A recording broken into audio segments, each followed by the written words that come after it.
मोहोळ पोलिसांची कारवाई 8 मोटारसायकल केल्या जप्त।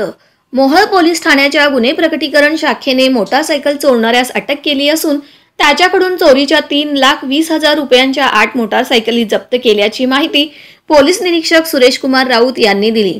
या संदर्भात मिळालेल्या माहितीनुसार मोहोळ शहरातील बँका, शासकीय कार्यालये यांच्या समोरून मोटारसायकली चोऱ्यांचे प्रमाण वाढले होते। त्याबाबत मोहोळ पोलिसात गुन्हेही दाखल झाले होते, मात्र संशयित हाती लागत नव्हता।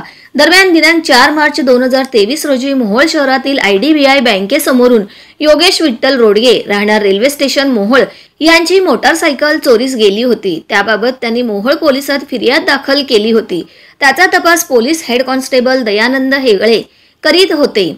दरम्यान मोहोळ पोलीस ठाण्याचे पोलीस कॉन्स्टेबल अविराज राठोड यांना गोपनीय बातमीदारामार्फत माहिती मिळाली की योगेश गोडगे यांची मोटारसायकल ही सूर्यकांत अप्पा हेलगर राहणार भवानीपेठ सोलापूर याने चोरली आहे। तो चिंचोली काठी औद्योगिक वसाहत येथे येणार आहे। पोलीस निरीक्षक राऊत यांनी सापळा लावून संशयित सूर्यकांत हेलगर यास ताब्यात घेऊन त्याच्याकडे विचारपूस केली असता त्याने गोडगे यांची मोटारसायकल चोरल्याची कबुली दिली, तर मंद्रुप, सोलापूर, ठाणे येथून मोटारसायकली चोरल्याचे कबूल केले। ही कारवाई पोलीस अधीक्षक अतुल कुलकर्णी, अप्पर पोलीस अधीक्षक प्रीतम यावलकर, उपविभागीय पोलीस अधिकारी संकेत देवळेकर यांच्या मार्गदर्शनाखाली गुन्हे प्रकटीकरण शाखेचे police head constable Dayanand Hembade, Rahul Kore, Ranjit Bhosale, police Naik Chandrakant Dhawale, Siddhanath More, Ajit Misal, Amol Jagtap, Swapnil Kuber, Aviraj Rathod, Sunil Pawar, Sandeep Sawant व सायबर विभागाचे युसुफ पठाण यांनी केली। अधिक तपास पोलीस निरीक्षक राऊत करीत आहेत।